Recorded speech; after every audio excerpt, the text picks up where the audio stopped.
बिस्मिल्लाहिर्रहमानिर्रहीम। अस्सलाम वालेकुम नाज़रीन, दुनिया न्यूज़ पर आप देख रहे हैं प्रोग्राम नुक्ता नज़र। मैं हूं आपका मेज़बान मोहम्मद अजमल जामी। स्टूडियोज़ में तशरीफ़ रखते हैं जनाब मुजीबुर रहमान शामी साहब। कल के प्रोग्राम में हमने सानिया मरी का तफसीली जिक्र किया था। तहकीकाती रिपोर्ट बिलाखिर मंज़िल-ए-आम पर आ चुकी है। इसमें क्या लिखा गया आज के प्रोग्राम में एक बार फिर इस पर तफसीली बात करेंगे। लेकिन सर, आज का दिन बड़ा ही अफसरदा है, पूरी कौम सोग में है। दाता की नगरी लहूलुहान हुई है। लाहौर में दहशतगर्दी का वाक़या, अनारकली के मसरूफ़ इलाके में ये धमाका हुआ है।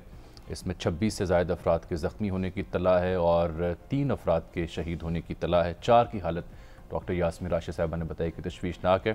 इसमें एक 9 साला बच्चा जो है वो शहीद हुआ, उसके वालिदैन भी ज़ख्मी। अब सार इसका नाम है।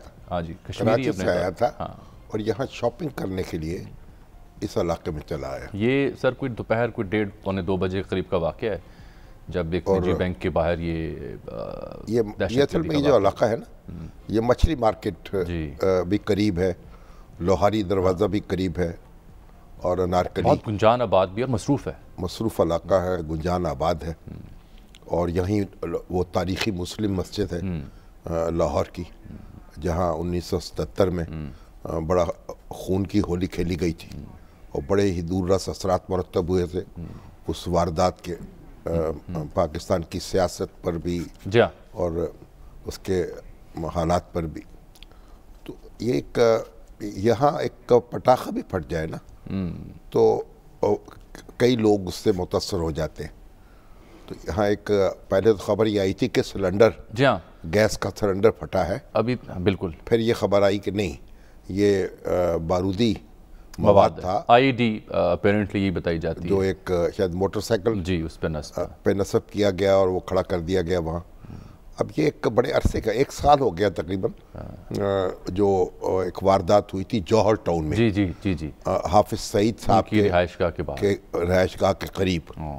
और उसमें तो बड़ी बर्क रफ्तारी से, नहीं उसमें तो बड़ा काम किया, जिम्मेदार जो थे वो गाड़ी ट्रेस हुई, हाँ उनका सुराग लगा लिया गया, वो लोग पकड़ लिए गए। और अभी चंद ही रोज़ पहले उसके जो मुजरिम हैं उनको 9 बार यानी सज़ा हुई है मौत की। तो खसूसी अदालत ने सज़ा सुनाई है। अब ये जो वारदात है बड़ा एक अचानक मामला हुआ है और गुज़श्ता कई सालों से एक वारदातें बहुत हुई हैं, लेकिन फिर सुकून था लाहौर। लेकिन सर ये हालिया चंद बरसों में लाहौर में तो सुकून था, लेकिन मुल्क भर में हमने देखा है कि दहशतगर्दी की एक निस्बतन नई लहर जो है वो हमें देखने को सुनने को मिल रही है। क्योंकि एक सर्वे के मुताबिक पिछले बरस जो है वो 200 से ज़्यादा छोटी बड़ी जो ऐसी वारदातें हैं दहशतगर्दी की वो पेश आई हैं। और इस्लामाबाद में बिलखुसूस सभी चंद रोज़ पहले पुलिस एहलकारों को निशाना बनाया गया, फिर बलूचिस्तान में एक ट्रेन को निशाना बनाया गया, फिर इसी तरह शिमाली वज़ीरिस्तान में जो एहलकार थे उनको निशाना बनाया गया अभी हालिया दिनों में। अब शेख रशीद साहब ने ये कहा कि जो तहरीक तालिबान है उससे हमारा सीज़फायर ख़त्म हो चुका है। हाँ, तो उनका इशारा इस तरफ था। लेकिन फिर कोई तंजीम जो बलूचिस्तान से ताल्लुक़ का दावा रखती है, बलूचिस्तान नेशनलिस्ट आर्मी, BNA तो पहले एक मारूफ थी ना, बलूचिस्तान लिबरेशन आर्मी।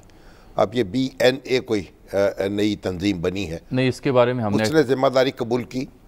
अब ये मालूम नहीं, ये कहा नहीं जा सकता आप कि ये तंजीम फिलवाक़या इसी का कारनामा है या किसी और ने ये कार्रवाई डाल दी है।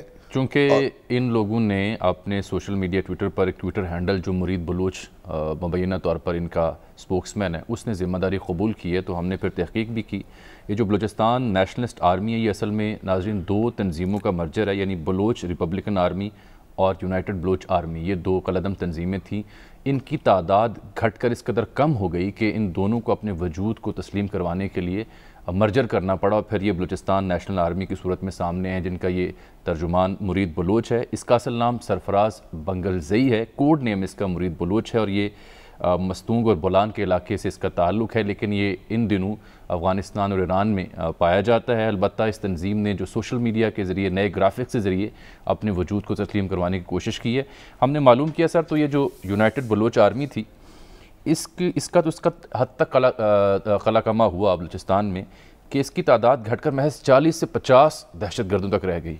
और जहाँ तक बलूच रिपब्लिकन आर्मी है इसकी तादाद भी घटकर 100 अफराद के लगभग रह गई। तो इस तरह इन दोनों तंजीमों को जिनका वजूद ख़त्म हो रहा था, इन्होंने ये मर्जर किया, अदगाम किया और ये फिर बलूचिस्तान नेशनल आर्मी की सूरत में सामने है। 150 से 200 अफराद हैं क्योंकि नफरी काम है, लिहाजा बलूचिस्तान में ये इफेक्टिव नहीं हुए। तो इन्होंने बलूचिस्तान से बाहर निकल कर बड़े शहरों को निशाना बनाने का प्लान मुबैना तौर पर बनाया ताकि अपने वजूद को और अपने जो सरपरस्त हैं उनको अपनी अहमियत का अंदाज़ा डांडे तो इसके ज़ाहिर है सरहद पार से मिले हुए होंगे।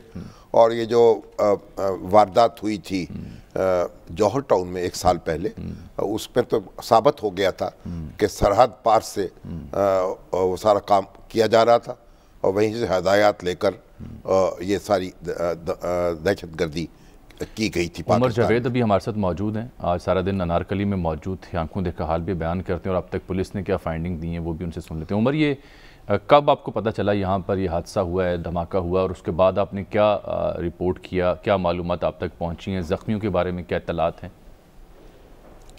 जामी साहब, ये इब्तदाई तौर पे जो मुझे इत्तला मिली थी वो सिर्फ धमाके की थी कि अनारकली में धमाका हुआ है। लेकिन जब रेस्क्यू से और पुलिस से रब्ता किया गया तो उन्होंने दावा किया कि ये सिलेंडर का धमाका है और एक प्राइस बॉन्ड डीलर की दुकान में हुआ है। लेकिन इसी असना में एक वीडियो जो थी वो पुलिस राय से मुझे मौसूल हुई, जिसके अंदर तबाही जो थी वो देख के पुलिस अफसर जिनके पास मैं बैठा हुआ था उनका भी ख्याल चेंज हुआ और मेरा भी कि ये धमाका सिलेंडर का नहीं बल्कि कोई टेररिस्ट एक्टिविटी है। और जब हम मौके पे पहुंचे तो वो बिल्कुल ही यकसर मुख्तलिफ हो चुका हुआ था। जब मैंने जाए वकूआ देखा और कुछ पुलिस अफसरान से बात की और कुछ सिक्योरिटी इदारे के अफसरान से बात की तो ये चीज जो थी वो क्लियर हो गई। और सबसे पहले ये दुनिया न्यूज ने ही खबर चलाई कि ये टाइम डिवाइस के जरिए धमाका किया गया है। उसके बाद जो अगला मरहला था वो ये था कि उसमें देखा जाए कि टाइम डिवाइस मोटरसाइकिल के ऊपर नस्ब की गई थी या किसी और चीज के साथ फिट की गई हुई थी। तो ये एक बैग जो था इसको जमीन पे रख के जो दहशतगर्द था वो यहाँ से रवाना हुआ था। इस धमाके के नतीजे में कैजुअल्टीज भी हुई और जख्मी भी हुए। लेकिन ये जो टाइमिंग थी उसके हवाले से और इस तरह की एक्टिविटी के हवाले से बहुत से सिक्योरिटी इदारे खुद भी उनके भी ज़हनों में सवालात उठे थे कि ये इसकी टाइमिंग जो है वो बहुत डिफरेंट है। क्योंकि अगर आपको ज्योग्राफिकली मैं इस जगह का बताऊं तो एक तरफ पान गली का स्टार्ट है और अनारकली का इख्तिताम है, दूसरी तरफ लोहारी से अनारकली का स्टार्ट है, साथ ही उर्दू बाजार है। और ये वो वक्त है जब लोग खाना खाने के लिए यहाँ पर लगे भटूरों के, दही भल्लों के स्टॉल से खाना वगैरह खा रहे होते हैं। और बिलखसूस खवातीन 1 से 3 बजे के दरमियान शॉपिंग के लिए मार्केटों में आ रही होती हैं। और ये जो मुकाम जहाँ पे ये बैग रखा गया है ये एक निजी बैंक के बिल्कुल सामने था और साथ ही कुछ मनी प्राइस बॉन्ड डीलर्स की दुकानें थी और इसके बिल्कुल ऑपोजिट जो जहाँ पे ये धमाका हुआ है उसके ऑपोजिट खाने पीने के ठेले थे। तो ये जो एक जाँ भाग होने वाला है बच्चा, वो नहीं, वो तो बच्चा था ना, एक भटूरे वाला है, वो भटूरे बना रहा था कि उसकी जान की बाजी हार गया। आप ये बताएं कि ये जो सेफ सिटी के कैमराज हैं ये उसको वो कवर करते हैं इस एरिया को?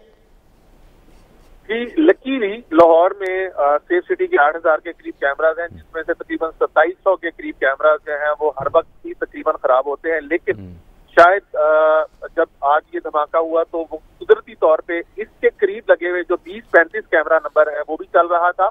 और इसके अलावा जो मलिका कैमरे थे वो भी चल रहे थे। और जो यहाँ पे एक इम्पोर्टेंट चीज है शामी साहब और जामी साहब कि यहाँ पर बैंकों के कैमरास, प्लाजा के कैमरास, दुकानदारों के कैमरास की भरमार है। और जो दुनिया टीवी बहुत सी फुटेजेस लाया है उसके अंदर देखा जा सकता है कि एक फुटेज जो हमने 14 से 15 सेकंड की हासिल की है, धमाका जब होता है तो उसके करीब कोई भी शख्स मौजूद नहीं है।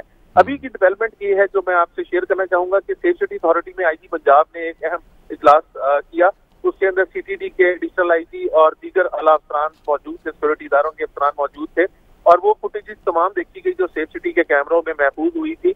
और उसके अंदर 3 ऐसे अफराद को आइडेंटिफाई किया गया है जिनकी मौके पे हरकत व सकतान मशकूक थी और मुमकिन तौर पर उनमें से कोई शख्स जो है ये बैग रख के वहां से फरार हुआ है।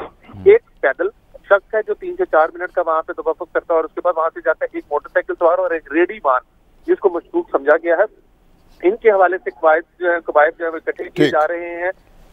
फेशियल रिकग्निशन का एक सॉफ्टवेयर है सेफ सिटी अथॉरिटी के पास, उसके ऊपर इनको चलाया जा रहा है। नादरा की मदद दी जा रही है और एक ग्रैंड ऑपरेशन जो है मुख्तलिफ टीमें जो है सिक्योरिटी दारों की वो कर रही है ताकि इनके अलायंसेस और फैसिलिटेटर्स को जल्द से जल्द पकड़ा जा सके। बहुत शुक्रिया। उमर जावेद हमें रिपोर्ट कर रहे थे।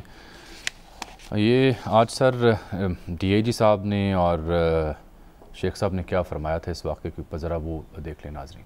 हमें जब इत्तला मिली तो हम फौरी तौर पे हम वहाँ पे पहुँचे। ब्लास्ट की कॉल थी और हमारी जो काउंटर टेररिज्म डिपार्टमेंट की टीमें हैं वो भी वहाँ पे मौजूद हैं, BDU स्टाफ भी वहाँ पे मौजूद है। अभी मैं हॉस्पिटल में आया हूँ, इंजर्ड से भी मिला हूँ, उनसे भी मैंने बात की है। इब्तदाई तौर पे तो ये ऐसे लग रहा है कि वो प्लांटेड कोई डिवाइस थी जिसकी वजह से एक्सप्लोजन हुआ है। बाकी हमारी टेक्निकल टीम इसको सर्टन कर रही है कि किस नौइयत का था और किस नौइयत का मटेरियल जो था। आप समझते हैं कि इस वाक़े में बैरूनी हाथ मुलव्वस हो सकता है? अभी ये कहना तो बहुत अर्ली है। अभी रेस्क्यू ऑपरेशन मुकम्मल हो चुका हुआ है। तमाम ज़ख्मी और जो लोग जहाँ बहक हुए हैं वो हॉस्पिटल में पहुँच गए हैं। तमाम हेल्थ की टीम्स एक्टिव हैं और अभी प्राइमरीली आप ये देखें कि वो एरिया कवर्ड है हमारे सेफ सिटी अथॉरिटी के कैमराज से। बहुत जल्द पुलिस और फोरेंसिक एजेंसी इस नतीजे पे पहुंच जाएगी कि इसके पीछे कौन हाथ था और इसके पीछे कौन मुलव्वस है। इसमें ज़्यादा टाइम नहीं लगेगा। अभी ये तहकीकात काफ़ी मैच्योर लेवल पे चली गई हैं और नेचर भी बहुत जल्दी आपको इंसिडेंट की देखें। पिछले तकरीबन एक हफ्ते से सवार मंगल वाले दिन से ऐसी अफवाहें हैं कि 3-4 शहरों में से किसी जगह टारगेट किया जा सकता है। हमने अपने तौर पर FC भी भेजी है और मुख्तलिफ एजेंसीज की स्पोर्ट्स की इतलात पर हम अपनी ड्यूटी भी दे रहे हैं। हमारे जो सिविल आर्म फोर्सेस के इदारे हैं, इसके बावजूद एक अलमनाक हादसा हुआ है और पाकिस्तान में एक दोबारा फजा बनाई जा रही है दहशतगर्दी की। इतलात जो होती है किसी इलाके के हवाले से तो नहीं होती। दहशतगर्द तो आपको पता है अगर ये करें तो फिर क्या है, ये तो नहीं होता कि भी कहाँ करेंगे। लेकिन ये बातें थी कि यहाँ मूवमेंट है, यहाँ इस किस्म की इन शहरों में सूरत हाल है। ये है सर अभी तक की सूरत हाल। एक नई लहर का खदशा दहशतगर्दी जो है ना उसका मुकाबला करने के लिए तो इंटेलिजेंस जो है उसको ही बहुत कुछ करना पड़ता है। यानी ये वारदातें जो हैं इनको होने से पहले रोक दिया जाए। और ये जो वारदातें होती हैं ये तो बहुत छोटा सा हिस्सा होता है जो प्लान किया जाता है। अभी तो कई ऐसे वाक़यात होते हैं ना शामिल साहब। अब ये जो लोग अपने बड़े बड़े नाम रखते हैं, दावे करते हैं, देखिए बच्चों का कत्ल, औरतों का कत्ल, आम शहरियों का कत्ल, ये तो जंग के दिनों में जो दुश्मन फौजें होती हैं ना ये उनको भी इजाज़त नहीं है। और हम यानी आप दरख्तों को नुकसान नहीं पहुंचा सकते, आप सिविलियन जो इंस्टॉलेशंस हैं, हस्पताल हैं, स्कूल हैं, बाज़ार हैं, आम शहरी हैं, यानी जंग के भी आदाब हैं दुनिया में और हमें भी तलकीन की गई है बहैसियत मुसलमान। तो ये किस तरह के लोग हैं कि ना इनको बच्चों की परवाह है, औरतों की परवाह है, तो ये सब कुछ करते सर, ना इनको आम शहरियों की परवाह है। तो फिर कैसे आप इसको कहेंगे कि ये मुस्तहिक है कि इनके साथ कोई रुआयत की जाए। बिल्कुल ठीक सर। सानिया मरी की अब थोड़ा जिक्र करते हैं। सेनेटर सरफराज बुख्ती साहब से हम रब्ता कर रहे थे, जैसे ही आते हैं उनसे भी बात। बुख्ती साहब की गुफ्तगू मैंने सुनी थी। तो कह रहे थे कि ये जो पंजाब के दो लोग हैं और दूसरे पाकिस्तान के लोग हैं, अब ये बात की छोड़ दें। ये जो नाराज़ बलोच की इस्तेलाह इस्तेमाल करते हैं कि इस्तेलाह इस्तेमाल न करें, दहशतगर्दों को दहशतगर्द कहें और जो लोग बंदूक उठाते हैं और निशाना बनाते हैं बेगुनाहों को, उनको उसी तरीके से डील किया जाना चाहिए। उनके लिए कोई सियासी टर्म इस्तेमाल नहीं करनी चाहिए। ये काफ़ी गम गुस्से का इज़हार कर रहे थे वो हमारे दानिशवरों पर भी नहीं और हमारे सियासी हलकों पर। बात में वजन तो है उनकी बात, वो खुद मुतासिर हुए। दहशतगर्द अपना कोई नाम रख ले, कोई नकाब ओढ़ ले, कोई मास्क पहन ले, वो दहशतगर्द है। ये जब से काबुल का मंजरनामा बदला है अमेरिका के बाद, अशरफ गनी साहब के बाद, तब उससे पहले भी उसके बाद बिलखुसूस हमारे जो इदारे बलूचिस्तान में थे उन्होंने दिन रात एक की है। और यही वजह है कि इन दहशतगर्द तंजीमों की तादाद जो है घटकर सैकड़ों और चंद दर्जन अफराद तक रह गई है। हमारा तो ख्याल था कि बहुत बड़ी हद तक कब ये दम तोड़ जाएंगी तंजीमें। जी यही वजह है कि अब वहाँ से निकल कर इसमें इनको पनाह नहीं मिलेगी। लेकिन लगता यह है कि कोई इक्का दुक्का जो बाक़ियात हैं वो अभी भी बरसरे अमल हैं। ठीक।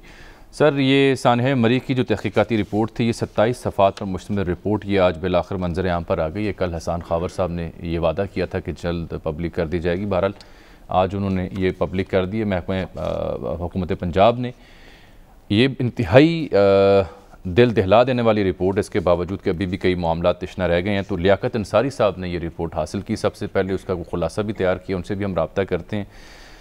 इस इंक्वायरी रिपोर्ट में ये बताया गया कि नाक़िस प्लानिंग, ताख़ीर से किए गए फ़ैसले सानहा मरी की अहम वजह करार हैं। सानहा मरी से कबल 2 बार बर्फ़बारी हुई और 1 बार ट्रैफिक जैम हुआ, लेकिन किसी को होश ना आया। यही नहीं बल्कि सानहे से एक रोज़ पहले जुमे के रोज़ खौफनाक ट्रैफिक जैम जब रिपोर्ट हुआ कई घंटों तक, तो उसके बावजूद मज़ीद गाड़ियों की एंट्री ना रोकी गई और जो रेस्क्यू एहलकार थे वो तूफ़ान ख़त्म होने का इंतज़ार करते रहे, लोगों की मदद के लिए बाहर नहीं निकले। बर्फ़ हटाने वाली मशीनरी थी अपनी जगह पर नहीं थी, अमला भी वहाँ पर गायब था।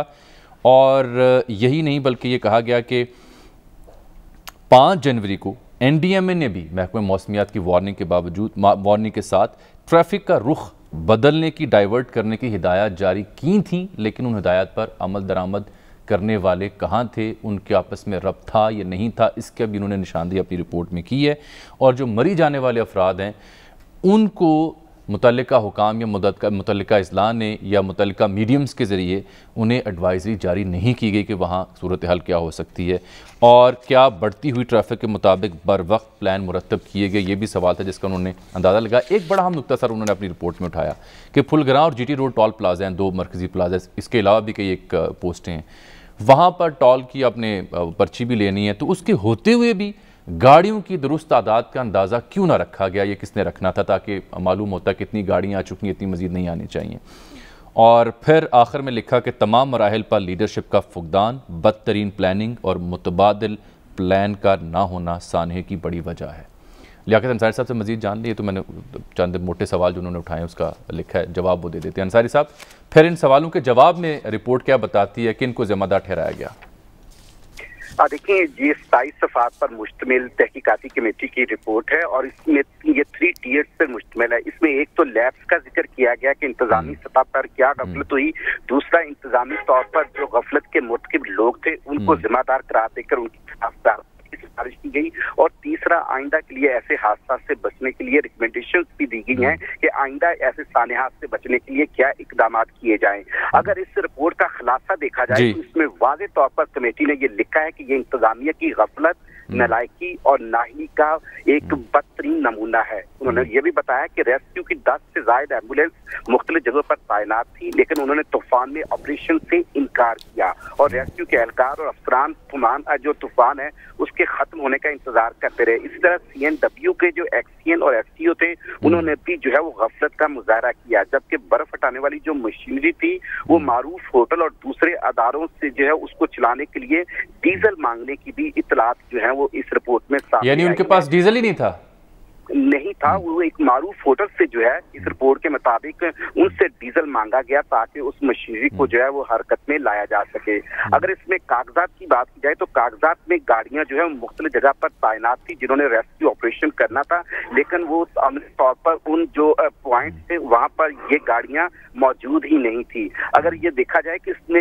लोग कितने आए, कितनी गाड़ियां मरी में दाखिल हुई, तो उसमें वाज़े तौर पर बताया गया कि 4 जनवरी से 7 जनवरी तक तकरीबन जो अंदाजा है 1 लाख से ज्यादा गाड़ियां दाखिल हुई, जिनमें से 7 जनवरी को तकरीबन 10,000 गाड़ियां जो हैं इस ट्रैफिक में जो इस सियाहों की जो गाड़ियां फंसी और उनमें मुकामी लोगों की जो गाड़ियां फंसी थी वो अलग से थी। अब मरी में जो इस साने से कबल भी ये कमेटी बताती है कि 2 बार बर्फबारी हुई और 1 बार ट्रैफिक जैम भी हुई, लेकिन फिर भी इंतजामिया को जो होश नहीं आया। मरी में जुमे की सुबह जो है 11 बजे से तकरीबन हालात खराब होना शुरू हुए और जुमे के बाद ट्रैफिक का खौफनाक जो जैम है वो बना और मजीद गाड़ियों की एंट्री इसके बावजूद नहीं रोकी गई और शाम 5 बजे गाड़ियों की एंट्री रोकने का कहा गया और डिप्टी कमिश्नर और आला अफसरान सारा दिन की बजाय तकरीबन रात 10 बजे पहुंचे। जो हम कह रहे थे कि मुख्तलिफ अफसरान हमें वीडियोस में हरकत करते हुए भागदौड़ करते हुए नजर आए, वो रात 10 बजे के बाद उनको होश आया इस रिपोर्ट के मुताबिक। और ये भी कहना था कि रेस्क्यू का अमला जो है वो वाज़ेह तौर पर मुनज़्ज़म नहीं था और उनका रिस्पॉन्स भी फौरी नहीं था।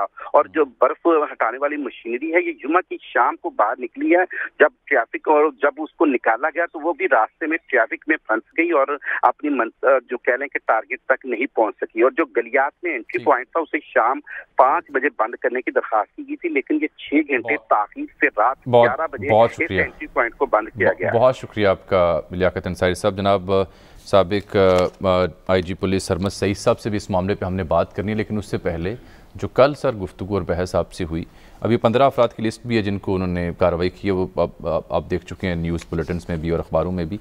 तो वो इसलिए हम आपके सामने नुक्ता उठा रहे थे कि ये 15 ज़िम्मेदार हैं, बाकी ज़िम्मेदार नहीं हैं। उसकी वजह थी, उसकी वजह ये थी कि जब अपोजिशन में इमरान खान साहब जनाब वज़ीर-ए-आज़म हुआ करते थे तो वो मुख्तलिफ सानहात और मुख्तलिफ हादसात के बाद मौके पर पहुँचा करते थे और क्या मुतालबा करते थे उस वक्त की हुकूमत से, ज़रा वो देखिए। ये देखें ना, तो हमें तो जनाब इमरान खान साहब ने ही नहीं, आपको इमरान खान साहब ने यही सबक सिखाया है और आपने इसको अच्छी तरह याद कर लिया है। इमरान स्कूल ऑफ थॉट, उनकी बात में मंतक है, ऐसा ही है। देखिए बात यह है, जहाँ निज़ाम काम कर रहा होता है ना जिन मुल्कों में, वहाँ जिम्मेदार जो है फौरन उसका तयन हो जाता है। यहाँ हम गम गुस्से का जो इमरान खान साहब कह रहे हैं और आज की अपोजिशन भी वही कह रही है, उसको भी वही हक हासिल है कि मुतालबा करे कि खुद इमरान खान साहब इस्तीफा दे दें, उस्मान बुज़दार साहब इस्तीफा दे दें, क्योंकि ये वाकया इस तरह हुआ है, अलमनाक सानिया हुआ है। तो ये तो इसमें तो वो मुतालबा कर सकते हैं। चीफ सेक्रेटरी साहब का एक ट्वीट है, मरी की इंतज़ामिया को तारीफ़ी का कलमात से नवाज रहे हैं वो उन दिनों जब हादसा हुआ। अब वही इंतज़ामिया को आपने सस्पेंड कर दिया। देखें, आपकी जो एरर ऑफ जजमेंट है उसको कोई नहीं देखेगा। बात यह है, बुनियादी बात, जो नुक्ता बुनियादी है कि आपने जो बर्फ हटाने का काम था सड़कों पर से, हाँ जी, वो बर वक्त नहीं किया। अब और आपने मुख्तलिफ पॉइंट्स पर वो जो मशीनरी खड़ी करनी थी और चौकस रहना था ड्राइवरों ने, वो नहीं किया। अब वो वहां मशीनरी मौजूद नहीं थी और जब बर्फ पड़ गई वो मूव नहीं कर सकती। अब आपको दिखाता हूँ ओंटारियो कनाडा, वहाँ भी क्योंकि बर्फ बहुत होती है तो वहाँ के जो जिम्मेदारान हैं जो उस इलाके को चलाते हैं वो कैसे फिर सूरत हाल से निपटते हैं। देखिए, ये डॉक्टर फरीद पराचा साहब ने आज इसकी याद दहानी कराई कि ये चलाइए। देखिए, ये ओंटारियो के प्रीमियर हैं डग फोर्ड, जिनकी गुफ्तगू आपने देखी। डॉक्टर हुसैन पराचा साहब ने इस वीडियो की याद दहानी कराई थी कि इनको ऐसे फिर गलती से फरीद पराचा निकल गया। अच्छा सर, एक ब्रेक में ले रहा हूँ, तो फिर हमारे साथ सरमद सईद साहब भी होंगे, साबिक IG पुलिस, वो भी इस मामले पर बात करेंगे। वेलकम बैक नाज़रीन। हम बात कर रहे थे सानिया मरी की तहकीकाती रिपोर्ट के हवाले से और कुछ कनाडा के हमने आपको विजुअल्स भी दिखाए कि वहाँ क्या सूरत हाल होती है।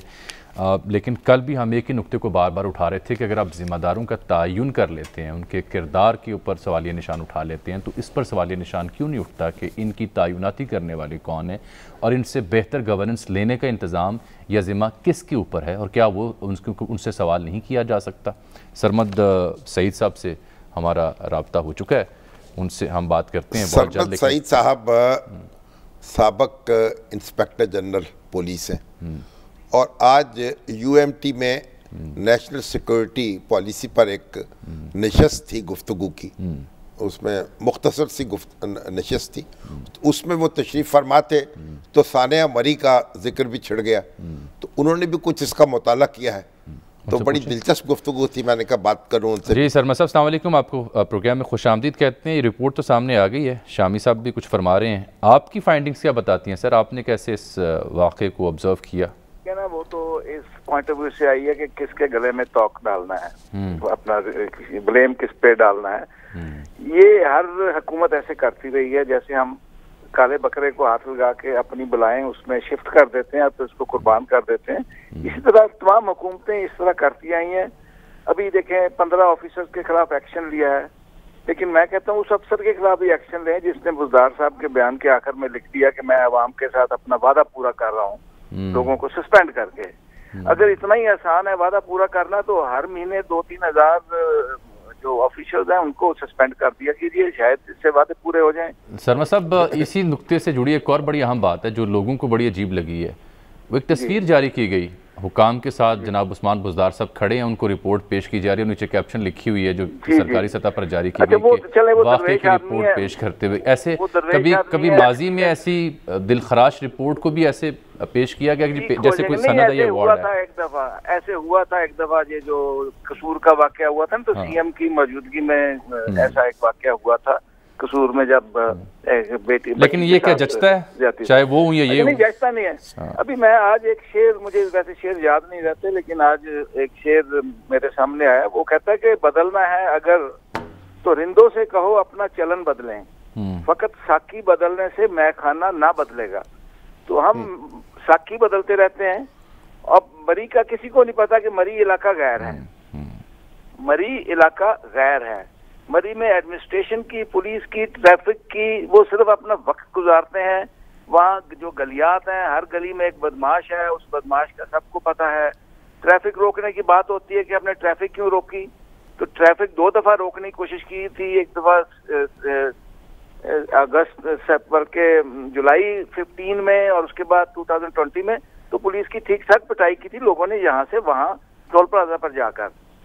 और ये इतना आसान नहीं है कि कोई शख्स अगर लाहौर से टोल प्लाजा तक आ गया तो आप उसको वहां पे जाके रोक लें। और फिर यहाँ के 90% इमारत बगैर नक्शे के हैं, पार्किंग का कोई इंतजाम नहीं है। 1.5 लाख गाड़ी तो हर ईद पे और हर ओकेजन पे वहां जाती है। 5 ऐसे चौक हैं जिन पे ट्रैफिक आमतौर पे सीजन में ब्लॉक ही रहती है। कुलडन्ना चौक, उसके बाद आप देखें ये लोर टोपा पे रुकी रहती है, उसके बाद जीका गली में रुकती है, फिर आपके सनी बैंक पे रुकती है, और शुरू में बाराको पे भी रुकी रहती है। सड़कें टूटी हुई हैं, गड्ढे पड़े हुए हैं, पिछले कई साल से उनकी जो है नहीं की गई मुरम्मत। अब आपने वहाँ अगर एएसपी की जगह एसपी लगा देंगे और एसी की जगह आपको 18 ग्रेड का अफसर लगा देंगे, तो क्या उसके साथ हजरत सुलेमान के आजाद की हुए जिन भी आप पोस्ट कर देंगे जो उन चीजों को ठीक कर देंगे? हाँ बिल्कुल, रिकमेंडेशंस में यही लिखा गया है कि मरी में be upgraded to the status of district, और जिला बना दे इसका। तो महकमा बना देते हैं, उनको बजट देते हैं, लेकिन सिर्फ तनख्वाहों का बजट देते हैं। अब आप चेक करें कि डीडीएमए के पास क्या है, पीडीएमए के पास कौन सा बजट दिया गया है। सिर्फ ये एक सीएनडब्ल्यू का महकमा है जिसके पास ये कुछ गाड़ियां थी, उसके काफी ड्राइवर घरों में बैठे हुए थे, आराम कर रहे थे। और साहब ये पीडीएमए का आपने जिक्र किया, रिपोर्ट बताती है कि डीजी पीडीएमए को ट्रैफिक बारे हिदायत मौसूल हुई, बताया गया उन्हें सूरत हाल के हवाले से। लेकिन अगला दिलचस्प जुमला, बल्कि अफसोसनाक जुमला यह है कि लेकिन वो साहब, वो डीजी की जो पोस्ट थी पीडीएमए की, वो खाली थी। जी हाँ, ऐसे ही हुआ, वहां को बंदा ही नहीं था। अच्छा, ऊपर से मैं रिंदों की बात करूं तो रिंदों में अवाम और ख्वास सब शामिल हैं। अब रिंदों को पता था कि मेट ने कहा है कि वहां बहुत ज्यादा बर्फबारी होगी जी, उसमें ऑफिशियल रिंद भी थे और पब्लिक भी थी। पब्लिक ने कहा बहुत ज्यादा बर्फबारी होगी तो बहुत ज्यादा एंजॉय करेंगे। पुरानी गाड़ियों में अब 100 गाड़ी ऐसी थी जिसमें कूलेंट नहीं था, उनके रेडिएटर फट गए थे, उनका पेट्रोल खत्म हो गया था। ये जिन गाड़ियों में डेथ्स हुई हैं वो गाड़ियां कोई खैबर थी, कोई कोरे थी, कोई महरान थी, और ये जो 4-5 में से 4 गाड़ियां ऐसी थी जो कि बाड़ियां और कुलडन्ना के दरमियान में जिनमें डेथ्स हुई हैं। सिर्फ एक गाड़ी ऐसी थी जिसके झीका गली में हुई है। तो इसके लिए कोई सिस्टम बनाना पड़ेगा।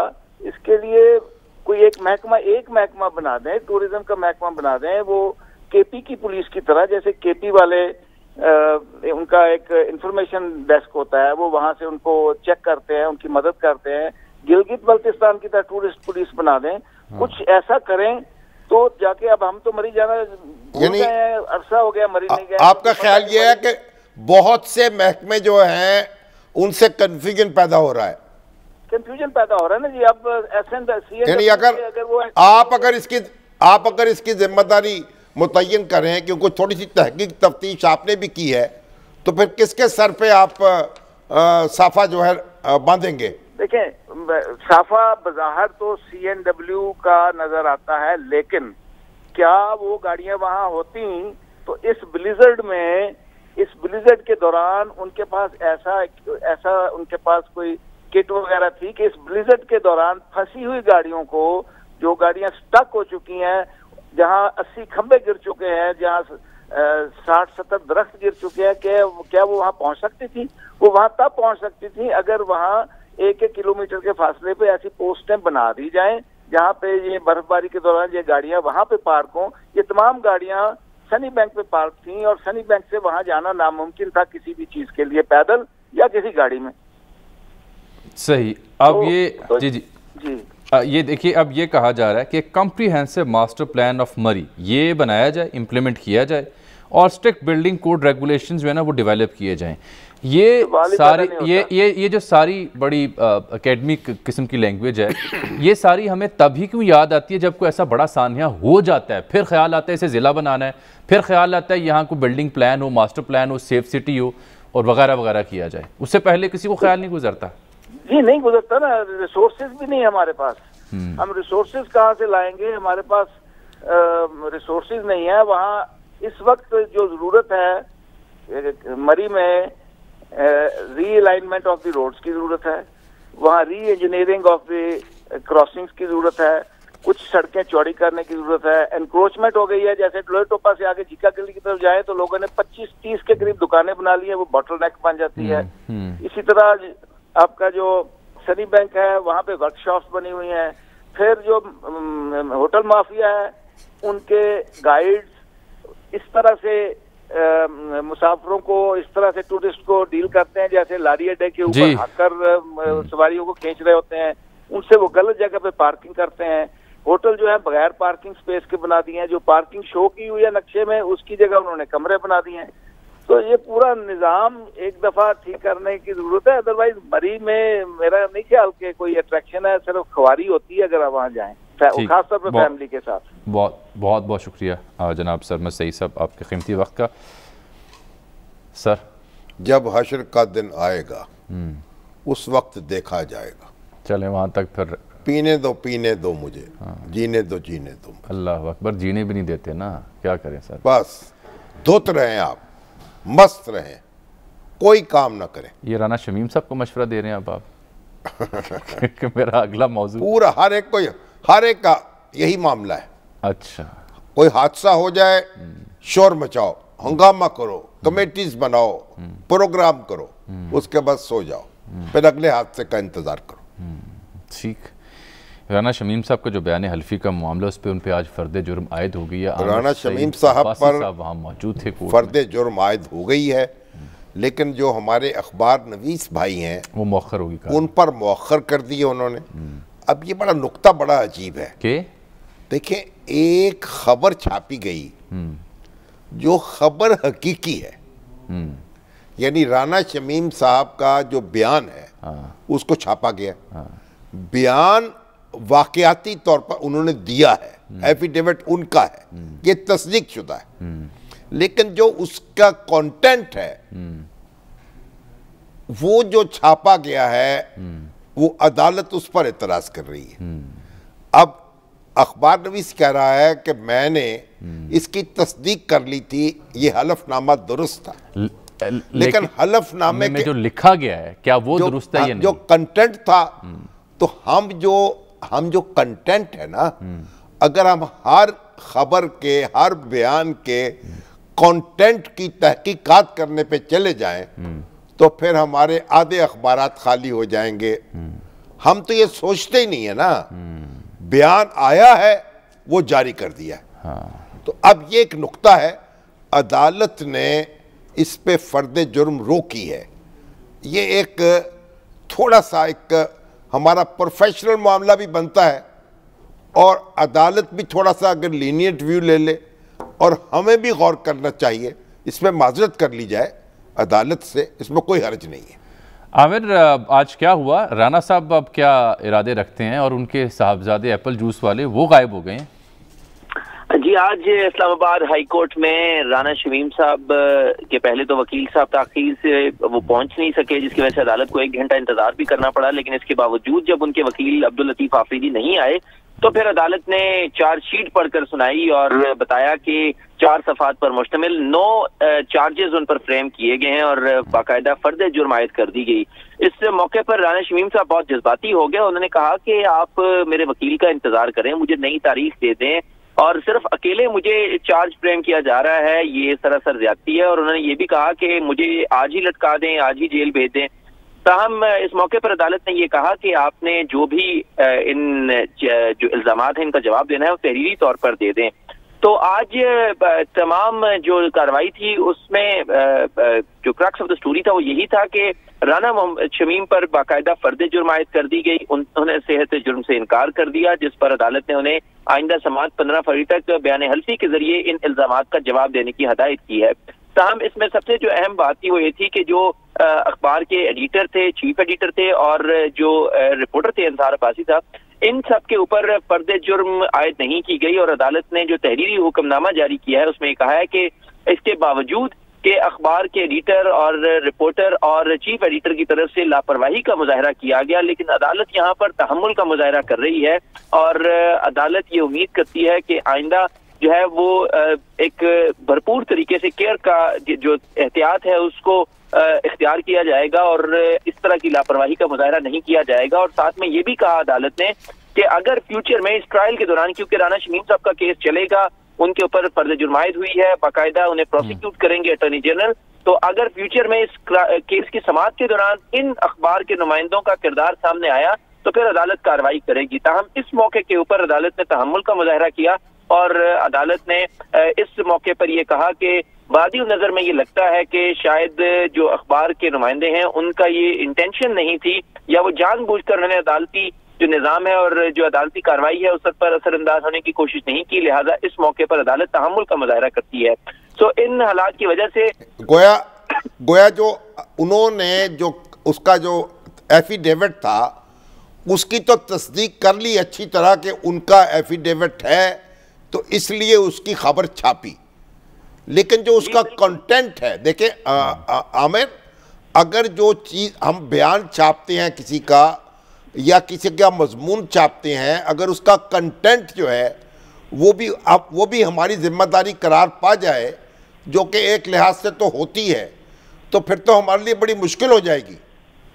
जी बिल्कुल शामी साहब, आप दुरुस्त फरमा रहे हैं, क्योंकि अदालत का जो सवाल था बार बार वो यही था, क्योंकि जो हमारी PFUJ है और प्रेस क्लब है उसके नुमाइंदे भी पेश हुए और तमाम ने अदालत से यही इस्तदा की कि अदालत तहम्मुल का मुजाहरा करते हुए इन सहाफ़ियों की हद तक फर्द जुर्म आयद ना करे। और इस मौके पर जो अखबारी नुमाइंदे हैं उन्होंने तो नहीं, लेकिन जो PFUJ के नुमाइंदान थे उन्होंने अदालत से ये कहा कि हमसे गलतियां होती हैं और अदालत ऐसे मामलात पर दरगुजर का मामला फरमाती है और जो प्रैक्टिस चली आ रही है हम यहाँ पर भी अदालत से दरगुजर की रिक्वेस्ट करते हैं। ये बेहतर हुआ, ये बेहतर कि अदालत ने इसमें यानी फर्द जुर्म आयद नहीं की।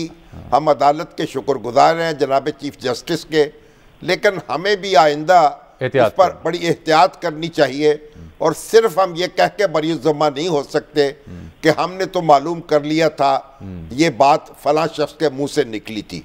तो यहाँ तो वजीर आजम से लेके, बहुत शुक्रिया आमिर आपका, और हमारे बड़े बड़े सियासी रहनुमाओं के मुंह से और कलम से जो वो बातें निकलती हैं। मिसाल के तौर पर जो अपोजिशन और हुकूमत एक दूसरे पर अरबों रुपए की करप्शन का इल्जाम लगाती हैं, जो बयान हम छापते हैं, अगर उसकी खोज में हम जा पड़े तो फिर तो इनको कोई मीडिया कवरेज नहीं मिलेगी। जो अदारों पर इल्जाम लगाती हैं, अगर हम इसकी जो अदालतों को ज़ेरे बहस लाती हैं, उस हिसाब से तो सर दोनों का कोई बयान अखबार में नहीं छप सकता, ठीक है ना। चले ये भी तो है, एक मामला है, लेकिन आपने बड़ी बात की कि हम बड़े एहतियात कर शुक्रगुजार हैं जनाब चीफ जस्टिस के, जो एक रोशन दिमाग शख्स हैं और रोशन फिक्र शख्स हैं, हमारे बड़े एहतराम के काबिल हैं कि उन्होंने बहुत कर्म फरमाया और दरगुजर से काम लिया। एक नाज़रीन यहाँ पर ब्रेक।